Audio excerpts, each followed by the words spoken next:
welcome everyone to our webinar today. My name is Jacki Short. I'm the Clinical Director of Sydney Centre for Creative Change, and I'd like to welcome you here to this, our 11th Holding Space webinar.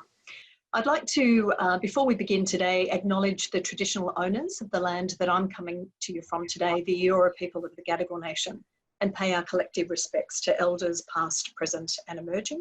And also I'd like to especially welcome our Indigenous brothers, sisters and colleagues here with us today. So welcome one and all.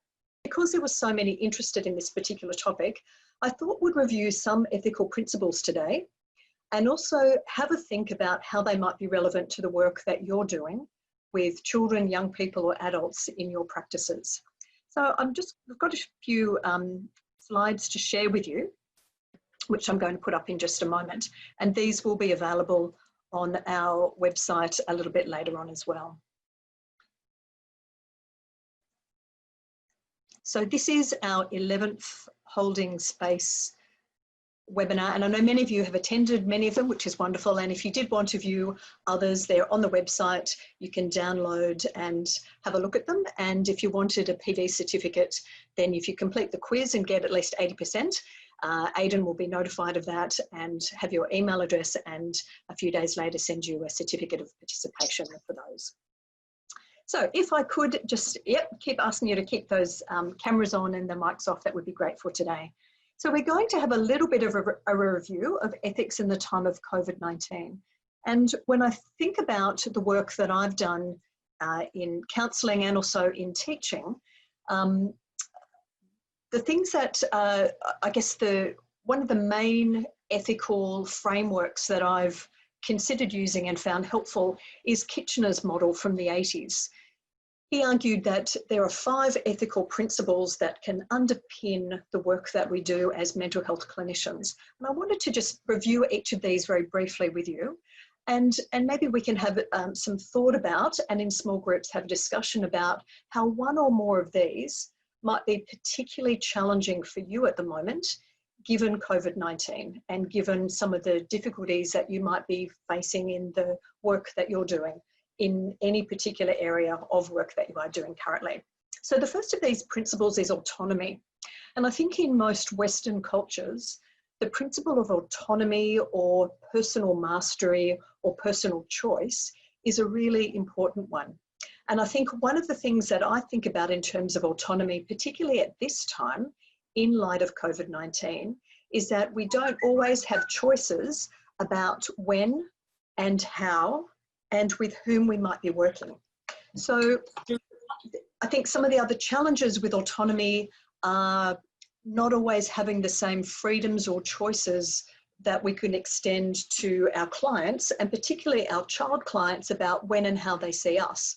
So for those of us who are exclusively working from home and online, I think choices about how we engage and the sort of methods that we might use are going to be significantly compromised, to the point that we might even decide that some of the clinical work that we might be offering is really not going to be appropriate at this time. So that first principle of autonomy is one I think that's particularly relevant for these times. The next two are a bit related, and they're kind of weird because they're the opposites of each other, but they're both important. So non-maleficence is effectively doing no harm. So how can we behave in ways as mental health clinicians that minimise the harm that we can potentially exercise to others? And this is, I think, an underpinning of any sort of health profession. Every time we seek to act in the best interests of another, we can potentially make things worse. So being very careful about what we're doing and with whom we're doing it and how we're doing it is always important. But I think now more so than ever, given that we're intervening in the lives of vulnerable others who are themselves under pressure, we have to be super careful that we're not offering services that we might have offered pre-pandemic that seemed useful at that time, but perhaps are not the best way of intervening now. So for instance, if you were supporting a family with mental health concerns, say depression and anxiety, and that had been an underlying issue, and the counselling that you're providing face-to-face was looking like it was beneficial, but now people are in lockdown, people are potentially losing work, feeling unstable. If you're in a lockdown in a tower in Melbourne, for instance, and have no food, suddenly that underlying anxiety and depression problem takes on a whole different element. In fact, it takes on a flavour of crisis rather than just kind of already something difficult. So perhaps our intervention in that situation of doing counselling work is not necessarily beneficial. In fact, it could be doing harm, because what we need to be doing is providing and supporting with essential health and living services. So our work perhaps looks more like case management than counselling. So non-maleficence in doing no harm requires us to be very careful about what we're doing and looking for signs of effectiveness or ill-effectiveness. Beneficence is the opposite of that, is doing what is best and doing the right thing, offering the best possible service. And it's tricky because we're never operating in a vacuum. We're helping others, but our work is never just one-to-one.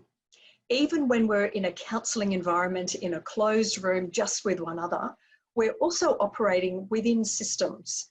If we're working with children, we're operating within family systems, community systems, cultural systems. And we're also a part of a system of our own family and friendship and community and cultural networks. How can we do the best for ourselves and for others and for the extended networks that we're all connected with at this particular time?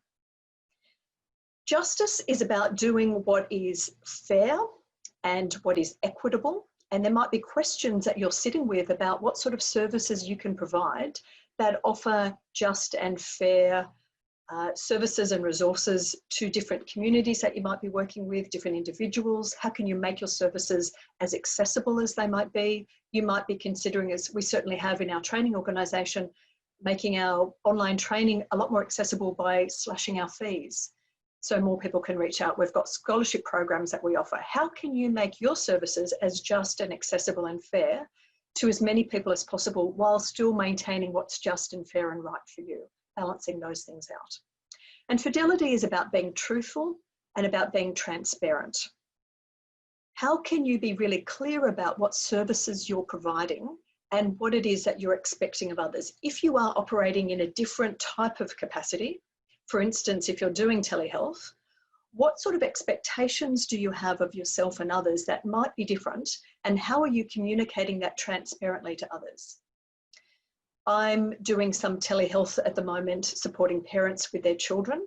And one of the things that I need to be very clear about and remind parents of is that the sessions that I would like with them, I don't want their children present for or even being able to hear. When I'm working with children or older children online, I want to be sure that they're safe and comfortable and they only have people around them who can hear and see the sessions that we're doing that they're comfortable with as well. So perhaps recontracting and being very clear about our expectations and what we can and what we can't provide is really important at this time as well. So these are some basic ethical principles I just wanted to touch on today. And Mary Jo, in her presentation, when she is well and comes back and does this for us, I'm sure we'll have a very different angle on things and we'll be talking from her clinical experience. What I'd like to offer you now is a chance, and Aidan's going to put you in groups of 3 or 4 in just a moment.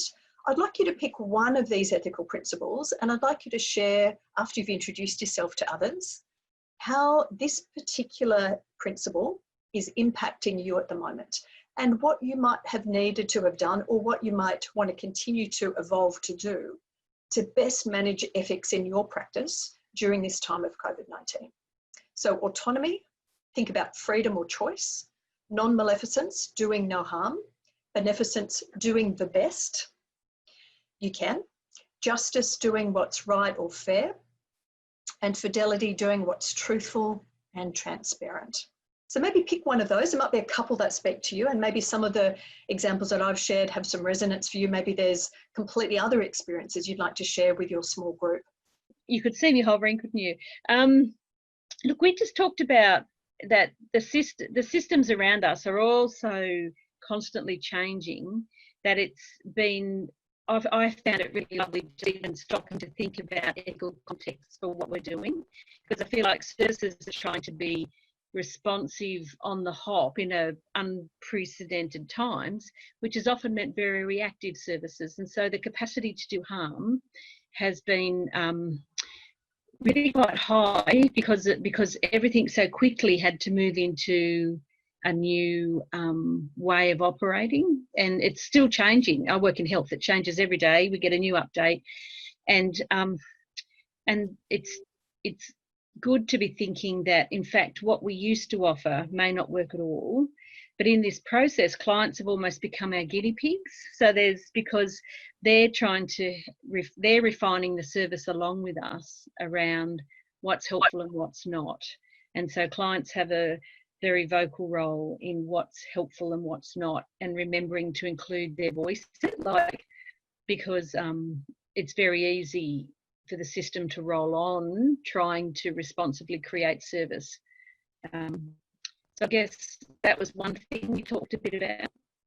And I think Judy mentioned justice and access of service and what it means. She works in art therapy with people who are elderly. And so what does it mean to have access to technology? What does it mean to be able to cope with technology? So she's had people not wanting to come anymore, even though they have access to it, because it's just too remote from their experience, which means access to services and justice around services is a real issue for them. Yeah. Great, Gillian. Thanks. Wonderful reflections and a bit of a summary of your group process too. Thank you. Anyone else want to share something that was similar to, but maybe a bit different from what Gillian's just generously shared with us? Jane Hodgson and I work in kind of similar services, but in very different places. But we're both working with young kids. We were talking about the challenge of feeling like we're giving our best offering to families. The families that are choosing to engage with us are the ones that we're least worried about, and then how difficult it is to engage the families who are sort of keeping their distance from us. And I guess the burden that we're feeling as providers of that mental health service, and that we can't really give our best. We know that we're not really able to offer it at this stage. I really remember that experience when I was school counselling, that we would offer family support programs and parenting information nights, and the parents who would come were on the P&F committee, were volunteering as readers with a primary school, who were already super engaged and were there to upskill and learn something additional. But the parents we were most worried about would never come to those sort of nights. So I think it's a perennial problem of how to reach and how to offer services to people who might feel disengaged or disconnected or unable for whatever reason to get access to us. And I think it's even more challenging at this time when we're so limited in how we can reach people. So I think it's an ongoing issue about access, and it's a great one that you've discussed. And I think the guilt and the responsibility and the burden that we feel as health providers for people who we can't necessarily reach for lots of access reasons is something that we really do need to manage, and we need systems around us ideally to help manage that as well. So thank you for sharing that, Emma. And maybe one other person, maybe with something different again. Kim or John, would you like to share what you discussed in your group? I'll just get you to unmute first. Yeah, so we discussed around the issues of justice, so being fair. I'm a teacher, so and June and I talked a little bit about the differences in our different areas. So she's in counselling, I'm in teaching. So for me, in teaching, I just found, because I'm not, I've been in a lucky position where I haven't actually had, you know, my finances haven't changed. My work changed in that I was doing some things from home. But we're now back, like in New South Wales, I think in all states, you know, we're all back to normal, whatever normal is, in regards to teaching. So one of the things that I did find while we were, I suppose, on that COVID change, so we had less time in the classroom. My school was lucky in that we were organised around skeleton staff. So I had some days where I was actually at home, you know, and working, and we had some meetings with the students at specific times, but not a lot because I'm on kindergarten. So one of the things that I found interesting around the idea of justice is because I'm not working like on an hourly rate or an hourly time schedule or an hourly, yeah, well, we don't work, you know, it's teaching, we don't work on an hourly system. That we had more time, my grade partner and I, we had more time to have additional meetings. So we had quite a lot of times where we had Zoom meetings with families who needed extra support. So, you know, people would email the school, and then, you know, we'd become aware that they were really struggling working with their kids at home. But it was interesting because we also had time then to program for things. So we had time to plan ahead. Things changed a lot. Where we're going to be at school, the programs that we deliver online are different to the ones that you would deliver in the classroom. So it was difficult to kind of manage, I know in my own head, my time. So I had, you know, maybe a day where I went, okay, I'm working from home today and I can, you know, I'll do this for half an hour, I'll do the Zoom meeting, and then I'll, you know, then I've got my own time to program and to organise things and to reply to emails. And then maybe a meeting time would come up, or a parent would ask for a meeting time. And I know I work mostly in special education. And so we had some students that do have additional needs. And we know that with that comes, you know, additional mental health difficulties in the family, or just, you know, coping mechanisms and all that sort of thing. So it was interesting just in my own head to go, okay, yep, we're going to have a meeting and we'll do this. And the meeting went for half an hour and that's fine. But then if that parent asked for another one, then there was a part of my brain that sometimes went, oh, but we just met with you a couple of days ago. And I'm well aware, you know, I know myself I'm going through things. Doesn't matter if I only met with someone a couple of days ago, I might need to talk about it again. So I suppose because we're not on that hourly rate, it's how do I, you know, make my time equitable? And equitable is a huge thing, because it's some of those students needed extra help, some of those parents needed extra help. And I work in a system where, you know, in mainstream education, we have like 10-minute parent-teacher interviews. So to even have a half-hour meeting is like huge. Not so much for me, because in special education you do have longer meetings, because, you know, we realise obviously there's more complexity. But at the moment I'm working in a mainstream system where a 10-minute meeting is considered sufficient. And, you know, to me, I mean, 10 minutes isn't sufficient for anything really. So yeah, I was interested to kind of reflect on that in regards to justice. Thanks, Kim. I think you've raised some excellent points there. And I think there is a lot of crossover and overlap in many of our roles, whether we're mental health professionals, whether we're teachers, nurses, anyone who's supporting others faces some of these justice challenges about equity. How can I best use my time to support the majority of people who might best need my service? But how can I also set reasonable limits and boundaries and fairness? So I'm also just to myself. So I'm not giving so much and constantly available to everyone in more than 10-minute bursts, that I'm going to not be available to other people, but also not be available to meet my own needs, given that we're all going through our own things at the moment. So thanks, Kim, for raising that. I think that has resonance for all of us. What I'd like to do, there was a couple of themes that I've just heard that's come out of each of those three reviews, and I'm sure there's other things that you discussed in your group too, but I think following on from a conversation about ethical principles generally and how they relate to your work, what I'd like to task you to do again in that small group, and Aidan will re-put you back in those in just a moment, could you think about, what some of the specific things that I just heard were around fairness to self and how you can manage your own time and energy in light of the increasing needs and the increasing cognizance of doing the right thing for others. So I guess what I'd like to offer you in these small groups is a chance to think about what you can do differently. So being mindful of some of these ethical principles, what's one thing that you can take away from our conversation today that you can maybe think more about, but even more practically do something different around? And it might not be very huge, but something that looks like justice for self as well as justice for others. Maybe it's in light of access. So how can you maximize the possibility of those who really do need your services getting them? And that might be running Zoom sessions or getting people who don't have access better access to things. Or it might be something else in your setting. And number three, how can you, these are just ideas that have just come out of what we've just shared, but how can you best listen to the voices of those that you are supporting or serving at this time to find out really what is and isn't working for them? So we always need to carefully tune into our intervention and how it's sitting with the other, how it's landing. And if it's not working, then we need to tweak it. So what can you best do? And it might be, you know, an outcome or an evaluation, you know, checklist, or it might be a, how was this for you? Or it might be a standardized thing, whatever it is for your agency. But how can you best listen to your client voices? How can you best maximize access? And how can you be just to yourself? So maybe one of those three things, or something else that's more pertinent to you, I'll put you back in those rooms now again for just 5 minutes. We'll come back, have a brief review, and then we'll do something a bit more active and give away a prize. So something really specific that you can walk away with today in terms of applying ethics. It's great to think about ethics. I loved philosophy as an undergraduate. I sat on the library lawn at UNSW, drinking coffee and kind of thinking about the big picture issues. Wonderful, but it's even more wonderful if we can action it, if we can be it in the world. So what's one thing that you can do differently?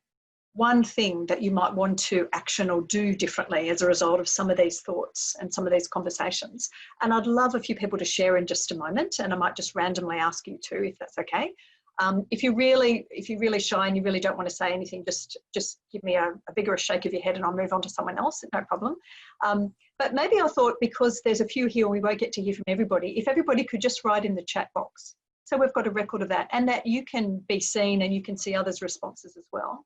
What's the one thing that you think you might try and action, or you might try and incorporate into your work at this point to embrace some ethical practice? Not that you're already not practicing ethically, but on the strength of what we've just been speaking about, what's one thing that you could do more of, less of, differently? If you could just type that in the chat box now, and we can read some of those out, and maybe if people are comfortable, hear from them as well. It's nice to be able to have people speak their intentions and their hopes and plans in their own voices. So you'll just want to type something into the chat box there.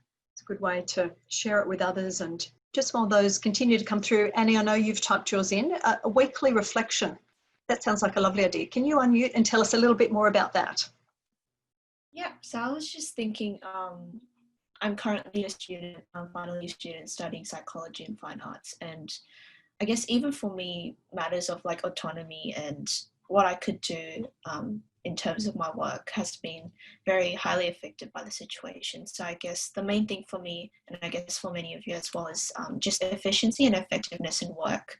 And yeah, I just thought of maybe just getting a sheet of paper every week, put a line down the middle, say what has worked or what hasn't worked for me. And yeah, just I guess throwing those things that hasn't worked for me in the bin, and yeah, just like amplifying the things that have worked in the week coming after, and I guess just working towards I guess adapting to this new situation weekly. I think that was what I was thinking. Fabulous. Could I offer one small suggestion? With your second list that you were going to throw in the bin, don't throw it in the bin. So hold on to that list, because I think we have to remember what's not working as much as we have to celebrate, embrace, and expand on what is working. So in that list of what's not working, what I like to do, and I do that same process myself, I look at what's not worked and I figure out what I can do to change it so it can work. So don't give up on the stuff that's not working, because you've already got the seeds of some transformation there. So go through and figure out what's something I could tweak to make that more possible, and to change that in such a way that I might have more success with it. But great idea for that weekly reflection. Thank you. And Jane, would you mind sharing as well? That's a lovely reflection you've just made there.